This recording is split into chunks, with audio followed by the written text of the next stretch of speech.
ವೈಕುಂಠ ಏಕಾದಶಿ ಎಂದರೆ ಶ್ರೀಮನ್ನಾರಾಯಣನು ಯೋಗನಿದ್ರೆಯಿಂದ ಏಳುವ ದಿನ. ಅಂದರೆ ದಕ್ಷಿಣಾಯಣ ಪ್ರಾರಂಭವಾಗುವಾಗ ಶ್ರೀಮನ್ನಾರಾಯಣನು ಯೋಗನಿದ್ರೆಗೆ ಜಾರುತ್ತಾನೆ. ಮತ್ತೆ ಉತ್ತರಾಯಣ ಪ್ರಾರಂಭವಾಗುವ ಸಮಯದಲ್ಲಿ ಶುಕ್ಲ ಪಕ್ಷದ ಏಕಾದಶಿ ದಿನ ಶ್ರೀಮನ್ನಾರಾಯಣ ಯೋಗನಿದ್ರೆಯಿಂದ ಏಳುತ್ತಾನೆ. ವೈಕುಂಠ ಏಕಾದಶಿಯನ್ನು ಮುಕ್ಕೋಟಿ ಏಕಾದಶಿ ಅಂತಲೂ ಕರೆಯುತ್ತಾರೆ. ಆ ದಿನ ವಿಷ್ಣುವಿನ ದರ್ಶನವನ್ನು ಮಾಡಿದರೆ ಸ್ವರ್ಗ ಪ್ರಾಪ್ತಿಯಾಗುತ್ತದೆ. ಈ ಬಾರಿ ಡಿಸೆಂಬರ್ 23 ಶನಿವಾರದಂದು ವೈಕುಂಠ ಏಕಾದಶಿ ಬಂದಿದೆ. ವೈಕುಂಠ ಏಕಾದಶಿ ದಿನ ವೈಕುಂಠದ ಬಾಗಿಲು ಅಂದರೆ ಸ್ವರ್ಗದ ಬಾಗಿಲು ತೆರೆದಿರುತ್ತದೆ.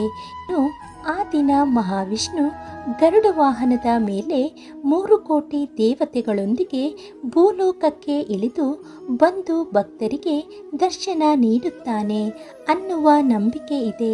ಹಾಗಾಗಿ ಏಕಾದಶಿಗೆ ಮುಕ್ಕೋಟಿ ಏಕಾದಶಿ ಎಂಬ ಹೆಸರು ಬಂದಿದೆ.